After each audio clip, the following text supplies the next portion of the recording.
What's up, everybody? Saturday night, work week is over, so it's time to have a few beers. Got my Magic Hat Vinyl Lager here, spring beer. I'm not a huge fan of the spring beers. I'm more a fan of the fall and winter beers, but what are you going to do? So yeah, gonna have some beer and review a few movies for you. First up, Human Centipede 2 Blu Ray. Brought to you from IFC Midnight. Basically, in this one, Martin, the main character, the guy here, or better, guy there on the back,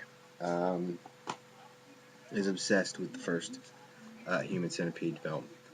He watches it all the time. He works in a parking garage somewhere in England. They don't specify where. And all he does is watch this movie. He's got a book where he's got different drawings and ideas. He wants to make his own 12-person Human Centipede. Film is in completely in black and white. Just thought I'd go ahead and throw that out there. Don't know why. But Martin's a very disturbed young man. He's mentally challenged young man. He's not young. I'm just screwing this whole thing up. He was sexually abused by his father when he was younger. His mother's completely batshit crazy. Everybody around him are just terrible people. Honestly, everybody he comes in contact with, besides, well, I guess all of his victims, are all douchebags, except for like one couple who really was sort of innocent. But the rest of them are kind of just not good people.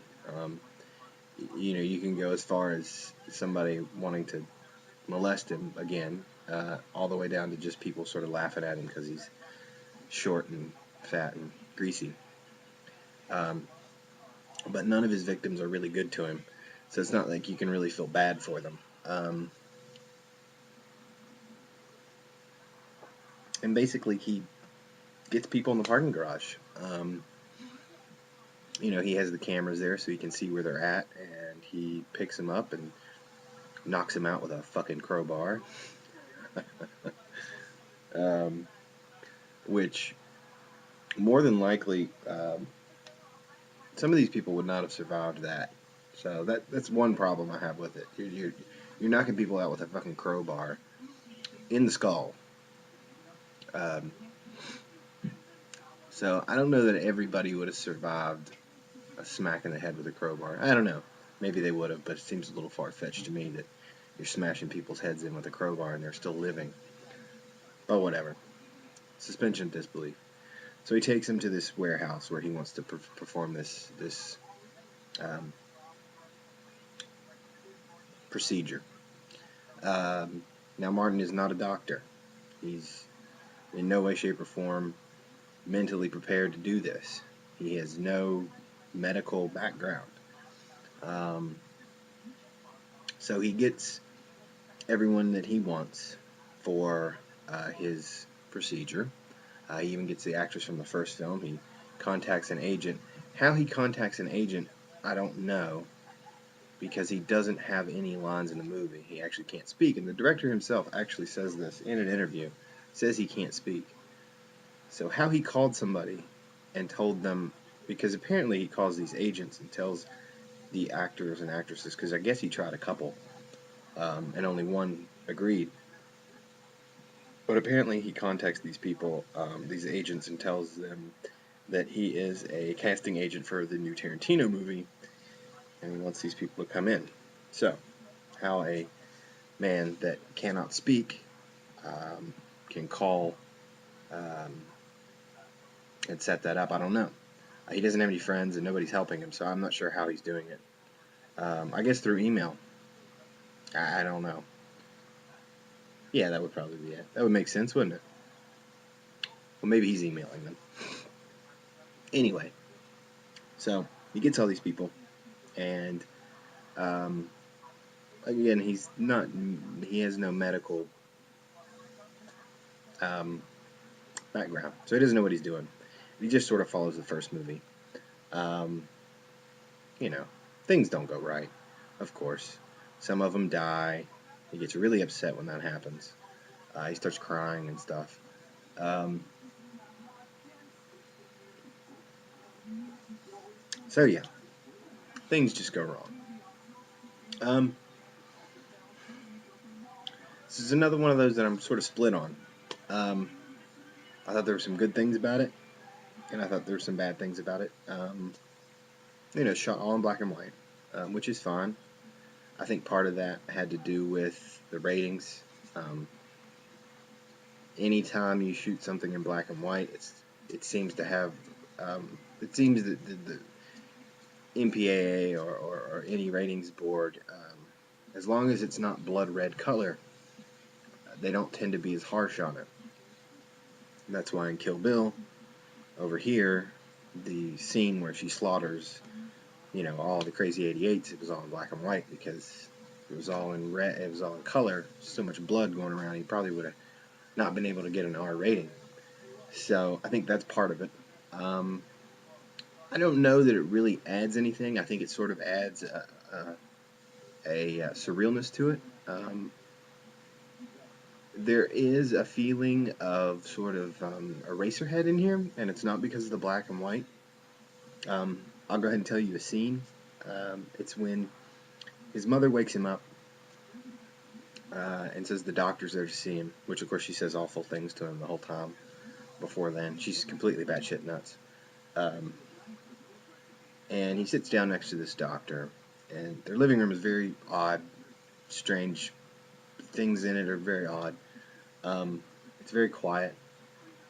And, the doctor asks him how he's been, and the mother says he's obsessed with making this human centipede. I don't know what he's talking about. This is what the doctor does. He goes, imagine a man with a full beard, like down to here, old dude, full beard, glasses, bald on top. He goes, well, the centipede is a very vicious creature, and Martin has been sexually abused. Maybe it's a representation of a phallic symbol. Now you know that sometimes people that have been sexually abused mutilate their genitals. Yeah, just like that. Really cheesy and sort of corny and very sort of odd. It sort of reminded me of the dinner scene in Eraserhead. Everybody's just sort of like loop-de-loop off in La La Land talking about weirdness. So there's sort of a strange surrealness to it, which I'm guessing he meant to do. And the first half of the movie is very sort of somewhat a portrait of a mentally challenged, really disturbed person.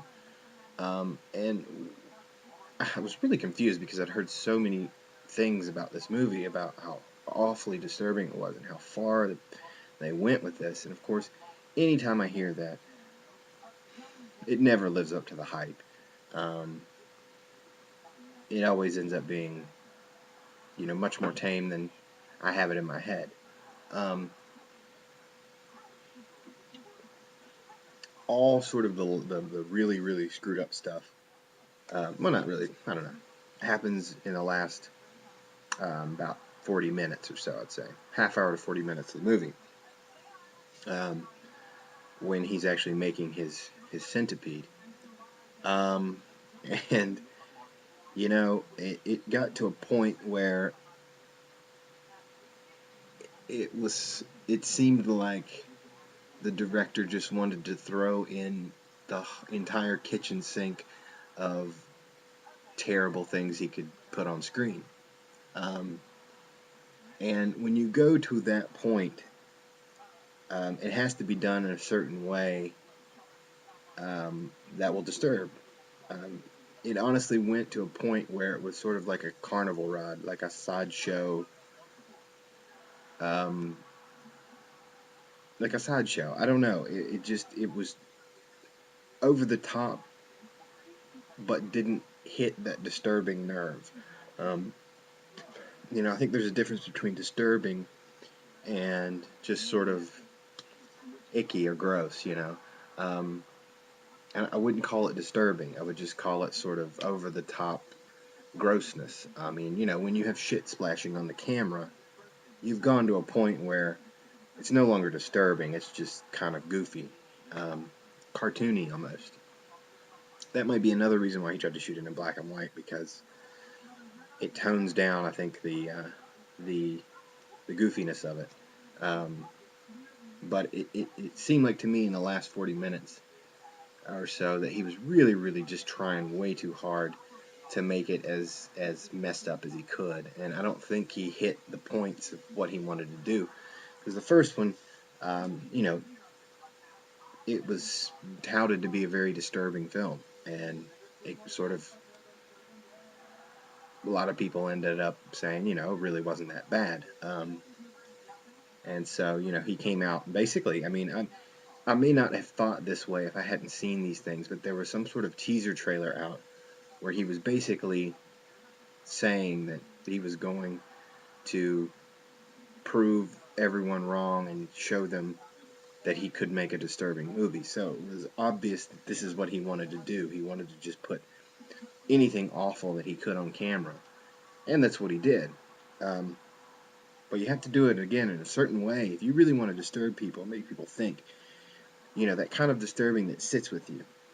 It's like you watch it and you're not really sure what happened, and it festers in your brain, and you can't stop thinking about it for days. Um, and these are the kind of movies that make people angry, like Serbian Film. A lot of people are really mad about that movie. That's another thing that I think happened. Centipede came out, and then Serbian Film came out, and sort of just like, you know, disturbingness completely blew it out of the water. I haven't seen Angel's Melancholy yet, which is supposed to be completely just like Serbian Film's supposed to be, like Mary Poppins compared to it, but I don't know. Um, so I know that he was trying to do that. He was really trying to make something that would be just awful and disturbing. And I think that he just sort of he did it in a way that made it cartoonish. I don't think he really succeeded at that point. And it's sort of silly when, somebody's just doing it to try to shock you. So that I didn't really care for. Um, and it's nothing, I don't think it was all that shocking. It was just cartoony to me. And there, I think this film would have been way better as not a Human Centipede movie. If he could have taken that character, because there are a lot of people that die in this movie just because they're shitty to him. And for the first half of the movie, you kind of feel bad for him. He was abused, and he's not mentally there. He can't speak. His mom's awful to him. Um, and so you kind of feel for him. And there's some people that he kills just to kill him that deserve it. And you kind of like it. And then, of course, at the end, it has to go into this sort of off-the-wall shit. I think if this film was just about him and it wasn't a Human Centipede movie, and he could have done something a little different with it, I think it would have been a pretty good movie. Not that it's bad, but I just found his character more interesting when you actually felt bad for him. Once he starts doing all this craziness, you don't really feel bad for him anymore. You just are sort of along for the ride. Uh, and there were actually parts where I hate to say, but I laughed because the way that he plays his character, I think he did a good job, but it's the way that, I don't know if it's the way the character's written or the way that he played it, but there are certain scenes where you can't help but sort of giggle.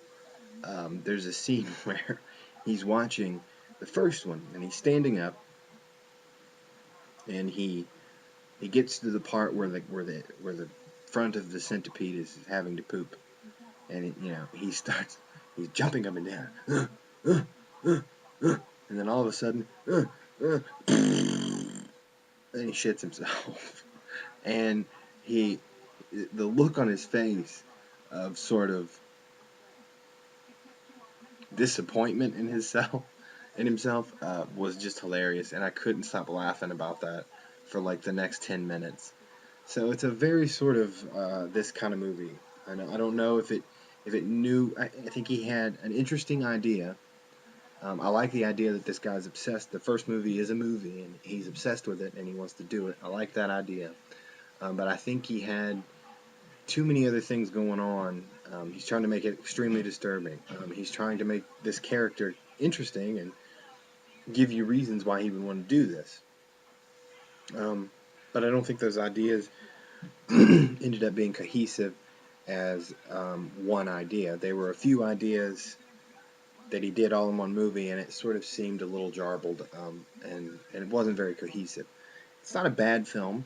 Um, I think the first film's better. I think had a more original idea. The villain was much more frightening and creepy to me. By the end of this, he kind of becomes just a joke, and extremely unbelievable that he could even pull this off. So, not bad. Certainly, if you like the first one, well, actually, I don't know. These are two different movies. They're completely different. So I don't know. I don't know who this is for. Um, you know, I would say for the people that like really messed up stuff, but the messed up stuff is so cartoonish and over the top that it doesn't come off that way. It comes off just sort of goofy. So, but it's not a bad movie. I think there were a lot of good ideas in there that just weren't fully fleshed out into one cohesive story. So, the effects were good. Whether that was because of the black and white or what, I don't know. Um, but yeah, overall, I would say not bad, but a little bit more fleshing out of the characters in the story probably would have helped us a lot. So, not a bad flick. Um, Special features: you get an interview with Tom Six, the director, commentary of Tom Six, and Lawrence Harvey. I did not listen to that. A tour of the warehouse where they shot all the whacked out stuff. Foley sound effects and making of the poster and a deleted scene. So, not bad on the features. So yeah, um, I would say check it out if you've seen the first one and you're interested. I would say check it out. Maybe if you're into really disturbing stuff. Um, I don't know that you guys, well, I'm into disturbing stuff, are going to really, it's going to really fulfill that sort of need you want. But I'll say that. That's all I'll say. So anyway, there it is, Human Centipede 2. Um, and I'm going to do two more here. So yeah, bye.